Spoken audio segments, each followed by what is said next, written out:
मंडळी, भारताच्या अंतर्गत सुरक्षेच्या दृष्टीनं अत्यंत संवेदनशील आणि धक्कादायक माहिती समोर आली आहे। प्रसिद्ध यूट्यूबर ज्योती मल्होत्रा हिनं पाकिस्तानसाठी हेरगिरी केल्याचं स्वतः कबूल केलंय। त्यामुळे सोशल मीडियावर लाखो फॉलोअर्स असलेल्या या व्यक्तीनं गुप्त माहिती पाकिस्तानी गुप्तचर संस्था ISI ला पुरवल्याचा आरोप केवळ संशयाच्या पातळीवर राहिलेला नाही, तर आता तिच्या कबुली जबाबामुळे या प्रकरणाला एक वेगळंच गांभीर्य प्राप्त झालंय। त्यामुळे प्रश्न उपस्थित होतो की एका सामान्य ब्लॉगरच्या आयुष्यात असा काय टर्न आला की ती पाकिस्तानसाठी गुप्तहेर बनली।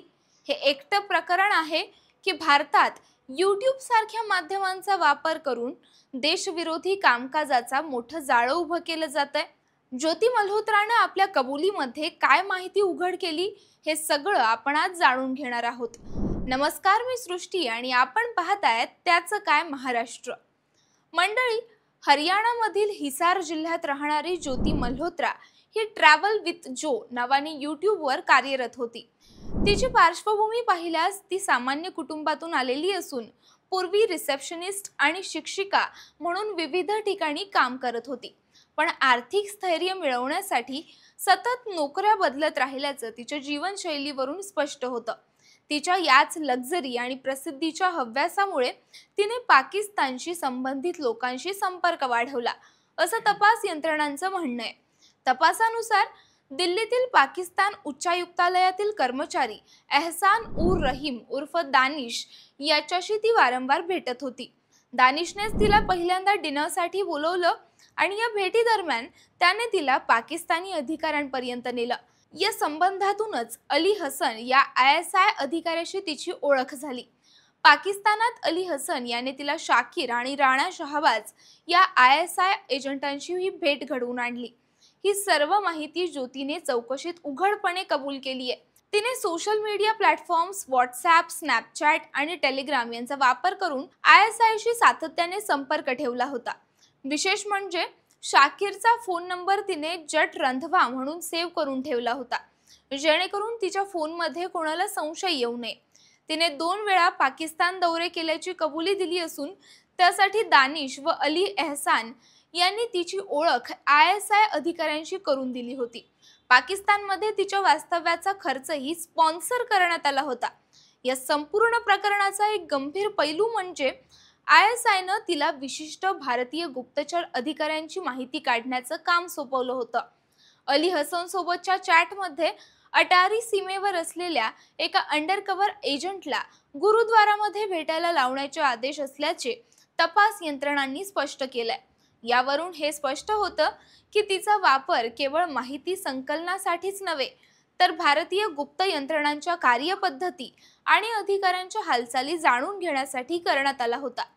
ज्योतीच्या अटकेनंतर पोलिसांनी तिच्या घरी झडती घेतली आणि त्यावेळी तिच्या घरात एक चिठ्ठी सापडली। ही चिठ्ठी तिने आपल्या घरातील मोलकरणीला लिहिलेली होती, ज्यात सविता को कहना फ्रूट ला दे, घर का ख्याल रखे, मैं जल्दी आऊंगी असा उल्लेख होता। यात औषध आणि डॉक्टरच्या नावाचा उल्लेख असून लव यू खुशमुश असा शेवट होता। यावरून तिला अचानक अटक होणार हे तिला कदाचित माहिती होतं असाही अंदाज लावता येतो। या प्रकरणानंतर ज्योतिषी संबंधित असलेले इतर सोशल मीडिया इन्फ्लुएन्सर्स देखील तपास यंत्रणांच्या रडारवर आलेत। हरियाणा पोलिसांच्या म्हणण्यानुसार लवकरच आणखी चौकशा सुरू होणार आहेत। सोशल मीडियावरून हेरगिरी केल्या जाण्याचा हा एक महत्त्वाचा केस स्टडी ठरू शकतो। राजकीय दृष्ट्या पाहिलं तर हे प्रकरण केंद्र सरकारसाठी देखील प्रश्न निर्माण करतं। पाकिस्तान विरोधात आक्रमक पावलं उचलताना देशांतर्गत गुप्त माहितीच जर पाकिस्तानकडे पोहोचत असेल तर ही गंभीर गोष्ट आहे। गुप्तचर यंत्रणांचा समन्वय, सोशल मीडिया मॉनिटरिंग आणि सायबर सुरक्षा यामधील त्रुटी अधोरेखित करणारा हा प्रकार आहे। ऑपरेशन सिंदूर सारख्या मोहिमांदरम्यान ही माहिती बाहेर येणं ही एक विरोधाभासी आणि धोकादायक बाब आहे।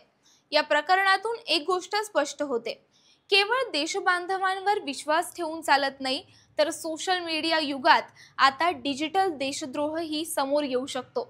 ज्योती मल्होत्रा सारखं प्रकरण केवळ एका व्यक्तीचं उल्लंघन नाही, तर हे देशाच्या अंतर्गत सुरक्षेतील मोठं छिद्र दर्शवतात। ज्योती मल्होत्रा सारख्या हेरगिरी प्रकरणातून एक महत्त्वाचा संदेश मिळतो की सोशल मीडियावरची प्रसिद्धी, पैसा आणि हव्यास जर चुकीच्या दिशेने वळले तर ती देशाच्या सुरक्षेसाठीही धोका बनू शकते. आजच्या डिजिटल युगात देशविरोधी शक्तींचं नेटवर्क किती खोलवर आणि कुठपर्यंत पोहोचलंय हे आपण सर्वांनी समजून घेतलं पाहिजे. ही केवळ एक केस नाही तर अनेक प्रश्नांची सुरुवात आहे. आणखी किती अशा डिजिटल एजंट्स आपल्या समाजात सक्रिय आहेत?